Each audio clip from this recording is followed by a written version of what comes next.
Hai teman-teman semua, berjumpa kembali dengan saya Dr. Andri, spesialis kedokteran jiwa dari Rumah Sakit Omni Alam Sutra Tangerang. Di kesempatan kali ini kembali melanjutkan kuliah terkait dengan berbagai tipe gangguan cemas dan pada kesempatan kali ini saya akan berbagi tentang masalah yang menjadi gangguan cemas yaitu fobia spesifik ya. Jadi ada berbagai macam tipe gangguan kecemasan yang kita sudah bahas satu persatu dan pada kesempatan kali ini saya ingin membahas tentang fobia spesifik ya.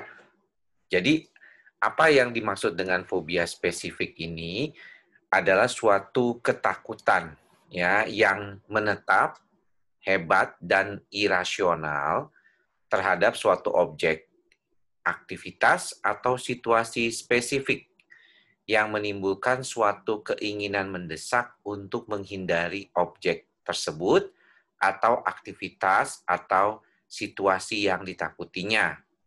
Rasa takut itu biasanya diketahui oleh individu sebagai sesuatu yang berlebihan atau secara proporsi tidak masuk akal terhadap bahaya aktual dari objek, aktivitas, atau situasi tersebut.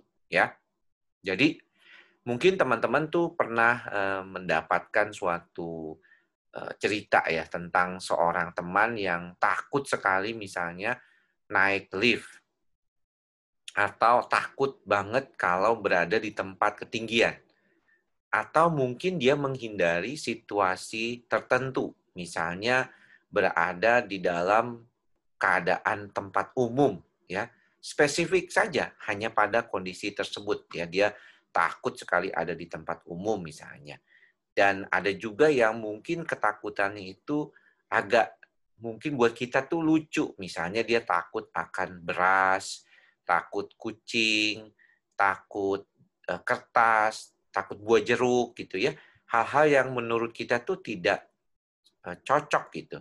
Nah, memang seringkali ya, orang yang mengalami fobia ini menghindari ya, menghindari apa yang menjadi ketakutannya. Tujuannya memang adalah untuk mengurangi trauma ya. Kalau dia datang ke tempat atau melihat atau berada pada situasi yang membuat dia takut tentunya akan menjadi problem ya ke depannya.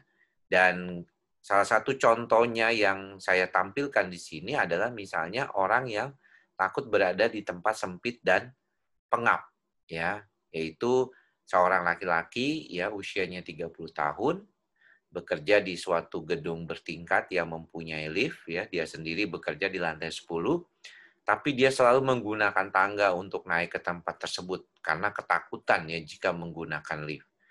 Jadi selain ketakutan juga dia takut sekali kalau berada pada ruangan sempit dan pengap. Nah, karena kondisi tersebut biasanya pasien akan cenderung menghindari kondisi ini. Nah, fobia spesifik ini memang tidak banyak didatangi pasien itu datang ke rumah sakit atau ke dokter jiwa karena berharap dia bisa menghindari keadaannya tersebut. Namun sayangnya ada beberapa kasus yang mau tidak mau dia harus datang ke dokter jiwa karena begitu apa ya kalau kita bilang tuh eh, menimbulkan ya penderitaan, ya, disfungsi pada orang tersebut. Bayangkan saja kalau misalnya dia itu harus melakukan aktivitas ya yang mana dihadapkan pada situasi-situasi tersebut yang tidak dia nyaman berada di dalamnya. Maka tentunya akan membuat dia sulit untuk menghindari dan akhirnya mau nggak mau berhadapan.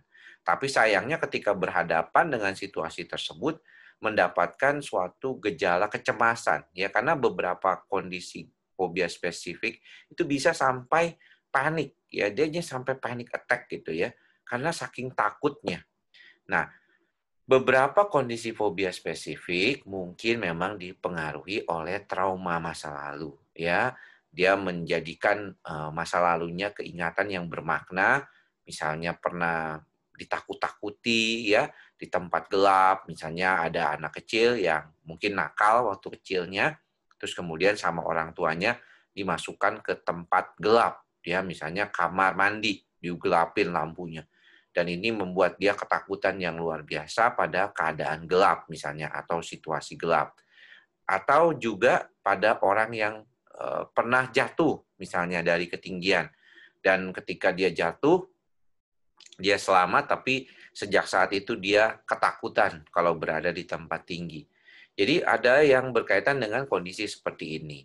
Walaupun ada juga yang tidak. Ya, misalnya kayak yang tadi saya bilang, dia takut jeruk, takut kertas, takut beras. Ini mungkin tidak ada pengalaman berkaitan dengan itu, tetapi kondisi di otaknya itu tiba-tiba dia bisa muncul seperti demikian.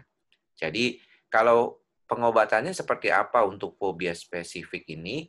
Pengobatannya memang lebih banyak akan ditekankan pada bagaimana orang tersebut ya bisa mengatasi keadaannya.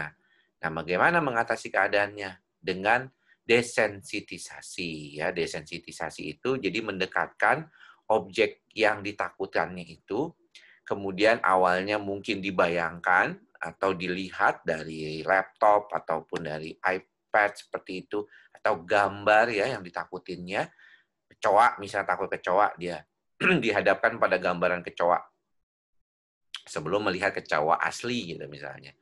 Dan itu diulang-ulang terus. Pada beberapa kondisi perlu penanganan dengan obat, misalnya dikasih obat dulu anti depresan dan anti cemas supaya tidak timbul ya panic attack-nya ketika dihadapkan pada situasi ketakutan tersebut. Nah, kemudian ada juga dengan teknik yang lain, misalnya dengan hipnoterapi ya, hipnoterapi medis itu bisa ya, tujuannya adalah untuk merilekskan sistem saraf pusat amigdalanya dan mengubah persepsi terhadap situasi atau kondisi dan benda yang ditakutinya. Jadi ada bisa juga dengan hipnoterapi dan juga tadi bisa dengan desensitisasi. Nah, pada dasarnya kondisi yang berkaitan dengan kondisi ini, fobia spesifik biasanya memang perlu penanganan dalam jangka waktu yang lama, ya. Jadi demikian apa yang bisa saya sampaikan, ya mudah-mudahan ini bermanfaat buat teman-teman semua. Dan jangan lupa nanti kita akan lanjutkan terkait dengan gangguan kecemasan di video-video berikutnya. Terima kasih atas perhatiannya. Sampai bertemu lagi di lain kesempatan. Salam sehat jiwa. Bye-bye.